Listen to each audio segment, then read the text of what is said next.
वंदे मातरम दोस्तों, हम अपने YouTube चैनल में फिर से एक न्यू टॉपिक के साथ हाजिर हुए हैं, जिसमें बच्चों एक्चुअली में हमने यानी force and law of motion की फर्स्ट वीडियो में हमने देखा कि न्यूटन के फर्स्ट लॉ को एक्सप्लेन किया। सेकंड लॉ में हमने बच्चों मोमेंटम को एक्सप्लेन किया। न्यूटन सेकंड लॉ में मोमेंटम को एक्सप्लेन किया। बट बच्चों इस न्यूटन के सेकंड लॉ में जो डेरिवेशन होता है means mathematical formulation of Newton second law वो रिमेनिंग रह गया था। वो एक्चुअली में इस वीडियो में हम लेकर आए हैं आपके लिए। तो एक्चुअली में first of all we also discuss here what is the momentum. तो पहले बच्चों अगर मोमेंटम हम जान लेंगे, मोमेंटम अंडरस्टूड कर लेंगे, बिल्कुल मोमेंटम से कनेक्ट है कौन, न्यूटन का सेकेंड लॉ। तो हमने एक्चुअली में फिर से एक बार रिवाइज कर लेते हैं कि what is momentum. Momentum is also represented by P, ठीक है। फिर उसके बाद बच्चों हम लोग उसमें देखते हैं कि what is the definition of momentum. The rate of change of momentum, the rate of change of momentum is proportional to the applying external force. The rate of change of momentum is proportional to apply the external force F. So it is called as the momentum.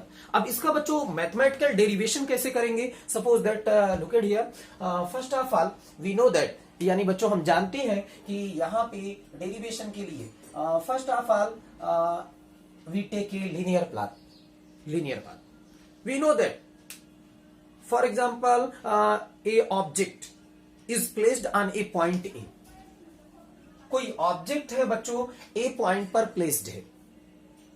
Suppose that we take a object and this object is placed on the A position like that manner. ये ऐसे बच्चों बिल्कुल ऐसे placed है, जिसका actually में क्या है, मास जो बच्चों क्या होगा, यम होगा। जाहिर सी बात है उसके कुछ समथिंग तो मास होगा जो हम यानी क्या करते हैं उसको यम सपोज दैट मान लेते हैं।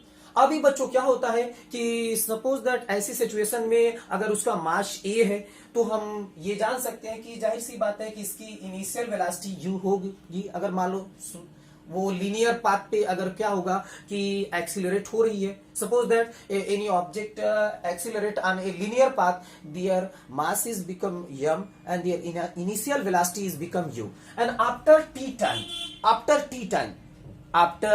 T time when we apply the external force F, जैसे ही बच्चों आफ्टर टी टाइम के बाद हम उस पर F फोर्स अप्लाई करते हैं, then object from initial velocity u and reaches on B point with velocity v, but mass is become always m।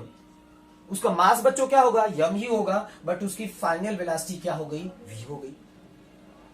तो एक्चुअली में बच्चों देखा जाए तो सपोज दैट हियर ये formula is also created momentum, यानी मोमेंटम का एक फार्मूला क्रिएट होता है बच्चों, क्योंकि मोमेंटम में हमने पढ़ा था कि एक्चुअली में क्या होता है, मोमेंटम P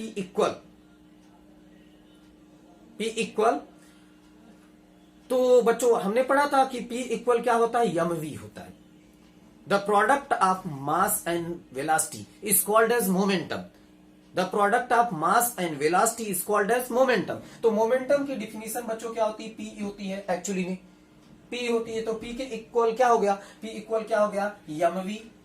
कैसे पॉसिबल हुआ बच्चों P इक्वल mv, क्योंकि सपोज दैट इसकी मान लो सपोज दैट हम देखते हैं कि यहाँ पे इनिशियल वेलोसिटी u है एंड फाइनल वेलोसिटी क्या है, v है। और इस पे बच्चों जब फोर्स अप्लाई किया तो इसकी फाइनल वेलोसिटी mv तो हो गया। तो एक्चुअली में हम जानते हैं कि momentum final momentum find out करने के लिए क्या होगा कि suppose that delta P equal P2 minus P1, equation number 2।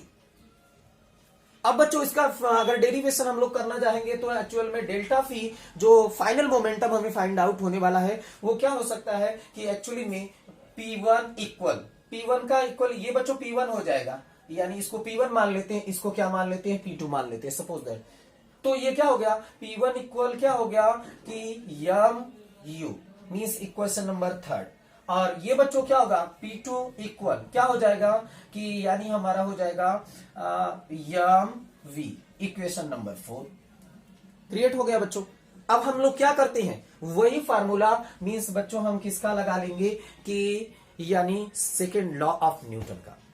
जो हम स्टार्टिंग में इस वीडियो में बताए कि the rate of change of momentum, the rate of change of momentum is proportional to the applying external force. तो applying external force, force means F.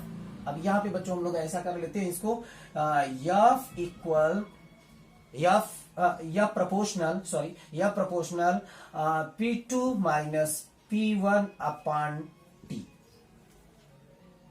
Equation number इसको क्या देते हैं बच्चों, 5 दे देते हैं।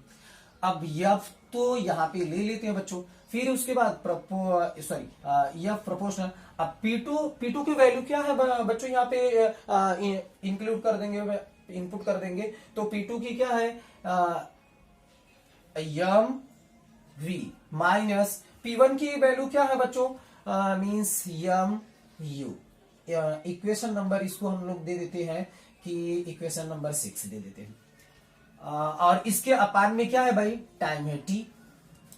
अब देखो यहां पे एक्चुअली में क्या है बच्चों, यम V माइनस यम U। तो यहां पे क्या करते हैं, यफ प्रोपोर्शनल, फिर बच्चों क्या होगा, यहाँ पे एक्चुअली में यम क्या है, सेम है तो कॉमन हो जाएगा।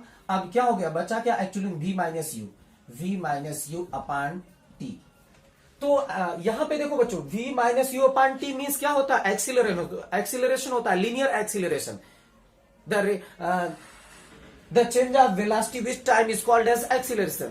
The rate of change of velocity with time is called as acceleration. तो बच्चों क्या होता है, चाहे कि एक्सीलरेशन को रिप्रेजेंट किससे, लीनियर एक्सीलरेशन को रिप्रेजेंट किससे करते हैं, स्मॉल a से। तो हम क्या करते हैं, यफ प्रोपोर्शनल यम, और ये v minus you upon T के अब प्लेस पे क्या आ गया, a आ गया। अब ये इक्वेशन नंबर कितना हो गया बच्चों, अगर ये 7 था तो ये हमारा कितना आ गया कि यहाँ पे इक्वेशन नंबर हमने 8 ले लिया। अब क्या होता है कि एक्चुअली में we know that if proportional equal k is constant, k is constant. Proportional का मीन्स बच्चों क्या हो जाए, k हो जाए, k मीन्स क्या होता है, कांस्टेंट। तो यफ इक्वल k यम ए। तो क्या हो जाएगा, k यम ए हो जाएगा। इफ, फिर से लिख लेते हैं, इफ k इक्वल कांस्टेंट। तो अगर बच्चों a इक्वल क्या हो जाए, कांस्टेंट हो जाए, मीन्स वो क्या है कि सपोज दैट वो वैल्यू क्या है, k मीन्स कांस्टेंट हो गया, जिसका कोई मतलब वो फिक्स वैल्यू है, तो इसमें कुछ चेंजिंग तो हम कर नहीं सकते। तो यानी एक्चुअल में क्या होगा, यफ इक्वल यम ए, यानी न्यूटन का सेकेंड लॉ। ये बच्चों क्या आ गया, Newton second law. Means Newton second law क्या करता है बच्चों, एक्चुअली में न्यूटन का फर्स्ट लॉ फोर्स की डिफिनीशन एक्सप्लेन करता है, और न्यूटन के सेकेंड लॉ यानी क्या एक्सप्लेन करते हैं बच्चों, यफ की वैल्यू, यफ का मान। यानी क्या होता है, the product of mass and acceleration is called as the force, equivalent to force. The product of mass and acceleration is equal to force. Thank you so much. अगर video पसंद आए तो लाइक और सब्सक्राइब जरूर कीजिएगा। Thank you so much.